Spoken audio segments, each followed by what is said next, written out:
جو بھی اس کی تیمارداری کرنی ہے وہ آپ نے کرنی ہے. اور جب آپ باہر آئیں تو پریفریبلی جو کپڑے پہن کے جائیں ان کو کہیں باہر ہی لٹکا دیں اور اس کمرے میں الگ سے کپڑے پہن کے جائیں. اگر ایسا ممکن نہ ہو تو میں نے تو یہ باہر یہ رکھا ہوا ہے, باہر نکلتا ہوں تو یہ اسپرے کر لے, بڑی جلدی یہ سوکھ جاتا ہے اور اس کا یہ ٹاکسک بھی نہیں ہے, کوئی اس کا نقصان نہیں ہوتا. تو یہ تو ہے ایک طرح کی دیکھ بھال. دوسری اہم بات یہ ہے کہ گھر کے اندر جتنے اور غیر ضروری افراد ملنے کے لیے, عیادت کے لیے آنے والے, ملنے کے لیے آنے والے باقی جو لوگ ہیں, اگر آپ کے گھر میں کچھ لوگ ورکرز کام کرتے ہیں وہ نہ آئیں تو اچھا ہے, ان کو آپ چھٹی دیجیے اور گھر کے کام آپ خود کیجیے. اب جہاں تک دوائیوں کا تعلق ہے وہ بتانے سے پہلے میں ایک دفعہ پھر, کیونکہ مجھے اتنے فون آ رہے ہیں میرے دوستوں کے, بہاولپور میں تو تقریباً جتنے میرے عزیز و قارب ہیں, دوست احباب ہیں, ان سب کے گھروں میں کوئی نہ کوئی ایک کرونا کا پیشنٹ پڑا ہوا ہے. تو میری یہ گزارش ہے کہ ہمارے جو ہاسپٹل ہیں وہ پہلے ہی بھر چکے ہیں. ہاسپٹل کو ریزرو رکھا جائے ان مریضوں کے لیے جن کو کہ آکسیجن کی ضرورت ہوگی, یعنی اسسٹڈ آکسیجن کی, یعنی ہائی فلو آکسیجن کی ضرورت ہے, یا ان کی یعنی جو سانس کی نالی کے اندر ٹیوب ڈال کے اینڈوٹریکل انٹیوبیشن جسے کہتے ہیں اس کے ذریعے وینٹیلیشن کی ضرورت ہے. اس سے پہلے کوشش یہ کرنی چاہیے کہ ہم اپنے مریضوں کا گھر میں ہی علاج کریں.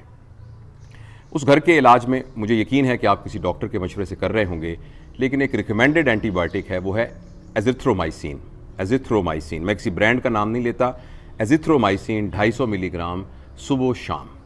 یہ اچھا, اس دوائی کے ساتھ یہ ہے کہ ویسے تو یہ سیف دوائی ہے, لیکن اس کے ساتھ ڈائریا ہو جاتا ہے بعض لوگوں کو. اگر یہ ڈائریا ہو جائے بہت زیادہ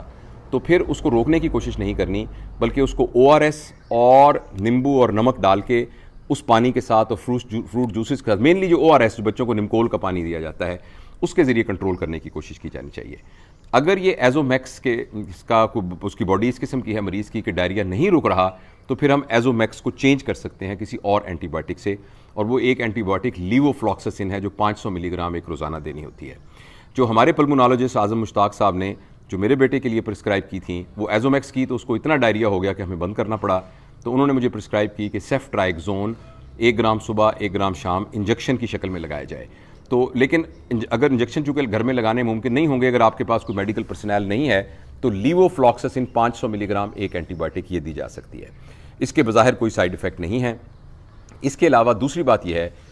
ایک اور اینٹی بائیوٹک ہے وبرامائسین, وہ جب ایڈ کر دی جائے, اور جیسے اگین میں آپ کو بار بار بتا رہا ہوں کہ یہ ساری امپیریکل تھراپی ہیں اور مختلف لوگ مختلف یعنی اسکیم کو فالو کر رہے ہیں. This is one of the schemes کہ وبرامائسین آپ دوسری ایڈ کر دی جائے, تو اس سے اس وائرل انفیکشن کے بعد جو بیکٹیریا کی انفیکشن ہونی ہے تو اس سے بچت ہو سکتی ہے. تیسری بات یہ ہے کہ اگر پیشنٹ کو کوئی معدے کا السر نہیں ہے یا اس کو کوئی بلیڈنگ کا کوئی پرابلم نہیں ہے تو اس کو ڈسپرین شروع کرنی چاہیے. خاص طور پہ جو لو ڈوز ڈسپرین ہے جو کہ 150 ملی گرام کی ہوتی ہے گولی, جو عام ڈسپرین ہوتی ہے وہ 300 ملی گرام کی ہوتی ہے, تو آدھی وہ گولی دی جا سکتی ہے, یا جو 150 ملی گرام کی ایسپرین ملتی ہے وہ روزانہ ایک دینی چاہیے. اس کی دینے کی وجہ یہ ہے کہ بہت سارے لوگوں کے اندر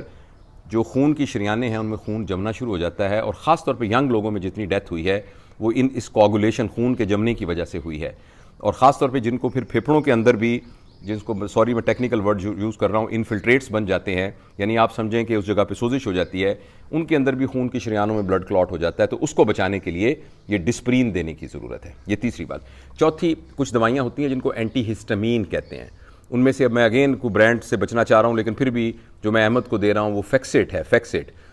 فیکسوفیناڈین. وہ 120 ملی گرام کی گولی بھی ہوتی ہے, 60 ملی گرام کی, تو آپ 60 ملی گرام صبح و شام دے سکتے ہیں, تو اس سے گلے کی اریٹیشن وہ بہتر ہو جاتی ہے. اس کے علاوہ ہائیڈروکسی کلوروکوئن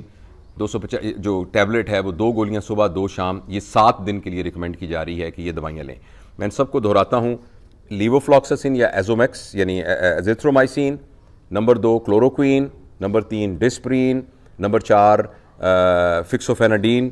تو یہ دوائیاں ہیں وہ جو دی جائیں. اس کے علاوہ جب مریض کو بخار کی بہت زیادہ سپائک آئے گی, جو کہ ایک خاص فیچر ہے جس میں پورا جسم ٹوٹنا شروع ہو جاتا ہے, جس کو مائلجیاس کہتے ہیں, ایسی صورت میں جو ہی مریض کو لگے کہ اب اس کو بخار ہونے لگا ہے تو فٹافٹ وہ نہا لے, اور نہا کے ٹھنڈے کسی پنکھے کے سامنے بیٹھ جائے, اور پیناڈول کی 2 گولیاں اس کو دی جا سکتی ہیں.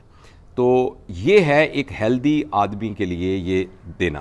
اگر خدا نخواستہ آپ کو شوگر ہے, اگر آپ کو بلڈ پریشر بھی ساتھ ہے, اگر پہلے سے اسٹیرائڈ لے رہے ہیں, اگر جگر کی کوئی بیماری ہے، اگر گردوں کی کوئی بیماری ہے، اگر پہلے کوئی ہارٹ کا آپریشن ہوا ہوا ہے، یا کوئی اور سیروسس ہے لیور کا، یا کوئی بھی اور، یا گردے پراپر کام نہیں کر رہے، یا پہلے سے کچھ دوائیوں پر آپ ہیں، تو ایسی صورت میں آپ مہربانی کر کے اس نسخے پر عمل کرنے سے پہلے ڈاکٹر سے ضرور رابطہ کر لیجئے گا اور ان سے پوچھ کے کیجئے گا، تاکہ آپ کی ان دوائیوں کے ساتھ ان دوائیوں کا کوئی آپس میں انکمپیٹیبلٹی نہ ہو اور کسی قسم کا کوئی ریئیکشن نہ ہو۔ اس کے علاوہ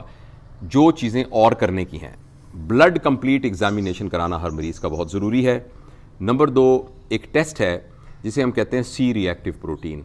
وہ کرانا ضروری ہے۔ نمبر 3، ایک ٹیسٹ ہے ڈی ڈائمر، یہ کرانا ضروری ہے۔ ان تینوں ٹیسٹس کو کرانے کی اگر اس کے اندر کوئی تبدیلی نظر آئے تو اس کا مطلب یہ کہ اب آپ نے فوراً ڈاکٹر سے رابطہ کرنا ہے، کیونکہ ہو سکتا ہے اب ان کو خون پتلا کرنے کی دوائیاں ٹیکوں کی شکل میں دینی پڑیں۔ جیسے میرے بیٹے کو خون پتلا کرنے کی ایک اینٹی کوگولنٹ ہوتی ہے، ٹیکے کی شکل کے اندر ہوتی ہے، اس کو لو مولیکولر ویٹ ہیپرین کہتے ہیں، وہ اس کو ہم نے شروع کرائی ہے۔ اور اور ایک اور چیز ہے کہ اگر پیشنٹ کا سانس کی رفتار 20 سے زیادہ آپ کو لگے 1 منٹ میں، اس کا مطلب یہ ہے کہ اب آپ گھر کی بجائے اب آپ نے کچھ نہ کچھ اور آپ کو کرنا پڑے گا، ہاسپٹل میں لے کے جانا پڑے گا۔ اور اسی طریقے سے ایک بازار سے پروب ملتی ہے جو کہ آکسیجنیشن سیچوریشن کو چیک کرتی ہے، تو اس میں اگر سیچوریشن 94 اور 93 سے کم ہو عام ہوا کے اوپر، اس کا بھی مطلب ہے کہ اب سانس کی نالیاں زیادہ متاثر ہو گئی ہیں، تو پھر آپ کو ہسپتال لے کے جانا پڑے گا۔ اس کے علاوہ ایک لمبی لسٹ ہے ہوم ریمیڈیز کی، ادرک کا پانی، جو شاندہ، کلنجی، شہد اور ایک سنا مکھی۔ تو میں نے تو یہ دیکھا ہے کہ جو چیز بھی اس طرح کی ہے جس کا بظاہر کوئی سائیڈ ایفیکٹ نہیں ہے، تو اس کا کوئی نہ کوئی پوٹینشیل فائدہ ہی ہوگا، تو وہ سارا ہم ٹرائی کر رہے ہیں اور دیکھ رہے ہیں۔ گرم پانی کا ایک گلاس پاس رکھ دینا چاہیے، نیم گرم کا، جب بھی کھانسی آئے تو وہ ایک گھونٹ کر کے وہ پانی پینا شروع کر دیں۔ تو یہ کچھ موٹی موٹی باتیں ہیں۔ مجھے اللہ کی ذات سے امید ہے کہ بہت سارے ینگ لوگ تو اس سٹیج پر آنے سے پہلے ہی ٹھیک ہو جائیں گے، جن کو نزلہ زکام کھانسی بہت، ان کو ایسے لگے گا جیسے نارمل ایک نزلہ زکام ہوا ہے، وہ ٹھیک ہو جائیں گے۔ کچھ لوگ جیسے میرے بیٹے کا احمد کا ہوا کہ وہ تھوڑے سے ذرا زیادہ اس کے اندر چلے جائیں گے، تو وہ ایسی صورت کے اندر یہ تمام باتیں جو میں نے آپ سے عرض کی ہیں وہ ان کے لیے اپلیکیبل ہیں۔ لیکن آج وہ 9واں 10واں دن ہے اور اللہ کی ذات سے امید ہے کہ کچھ ریکوری، کچھ کھانسی اس کو ہو رہی، لیکن امید ہے کہ انشاءاللہ وہ ریکوری کی فیز میں آ جائے گا، اللہ کی ذات سے بڑی امید ہے۔ اور جو اس سے اگلی سٹیج کے اوپر جاتا ہے تو اس کو پھر آپ ہاسپٹلائز اس کو شفٹ کرنے کی ضرورت ہے، جس کا ڈی ڈائمر ڈسٹرب ہو جائے اور جس کی آکسیجنیشن پراپر نہ آ رہی ہو، جس کو سانس لینے میں دقت ہو رہی ہو، تو ایسے مریض کو پھر ہسپتال میں شفٹ کرنا پڑے گا، جہاں اور ٹریٹمنٹ ہیں، وہ ٹیکنیکل باتیں ہیں، وہ اس ویڈیو میں غالباً اس کی ضرورت نہیں ہے۔ اس کے علاوہ جو ایک اہم بات ہے، میں اپنے حساب سے سوچتا ہوں کہ میں کیسے بچا ہوا ہوں ابھی تک۔ میرا ٹیسٹ کروایا ہے تو وہ نیگیٹو آیا ہے، میری بیوی کا ٹیسٹ کرایا ہے وہ بھی نیگیٹو آیا ہے، میری بہو کا بھی نیگیٹو آیا ہے، باقی بچوں کے گئے ہوئے ہیں ٹیسٹ۔ تو پروٹیکٹیو گیئر تو سارے کے سارے ضروری ہیں کر رہے ہیں، لیکن بہت سارے لوگ جو ہیں جن کا کوئی ایکسپوجر ہی نہیں ہوا تو ان کو بھی ہو گیا ہے۔ تو اس سلسلے میں سائنس کا طالب علم ہوں،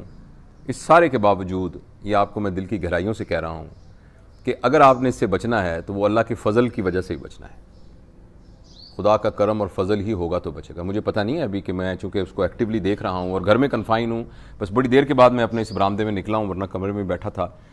تو لیکن اگر ہم نے اس سے بچنا ہے تو وہ بنیادی طور پر کچھ اللہ کے فضل سے، اللہ کے کرم سے اس سے بچنا ہے، لہٰذا ساری احتیاط کرنی بہت ضروری ہے، گیئرز، پروٹیکٹیو، یہ وہ بلا بلا، لیکن یہ ہے کہ ساتھ اللہ سے اپنا تعلق بھی بنائیں اور زندگی کو بھی ریوائز۔ مجھے ان دنوں کے اندر پورے ایک ہفتے میں اپنی پوری زندگی کو ریوائز کرنے کا، زندگی کے بارے میں سوچنے کا، اس کو ری پرائورٹائز کرنے کا، پرائورٹیز بنانے کا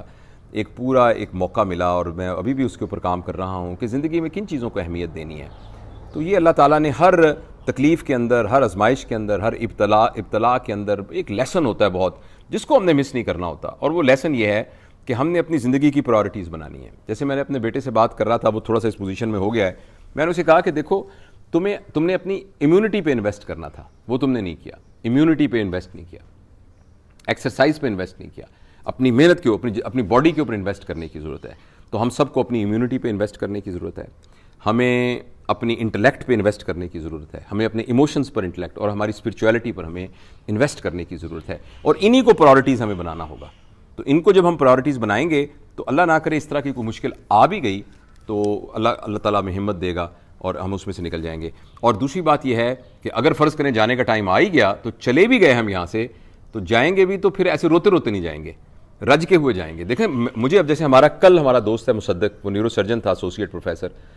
وہ 3 دن پہلے بیمار ہوا, کل وہ بیچارہ فوت ہو گیا. ایک اور ہمارے بہت عزیز دوست ہیں ڈائریکٹر انفارمیشن, وہ بھی آئی سی یو میں شفٹ ہوئے, اللہ ان کو زندگی دے. یعنی تقریباً ہر گھر سے ایک بندہ ایسا کر کے وہاں جا رہا ہے. اتنا زیادہ ہی نہیں, یہ اس کا ریمپنٹ ہو گیا, اتنا زیادہ ہو گیا. تو اس سارے کے اندر کیا پتہ ہم میں سے بھی کوئی دبوچا جائے, اگر ایسا آئے گا. لیکن اگر ہم اندر سے بنے ہوئے ہوں گے تو ہم جائیں گے بھی ہنستے ہنستے,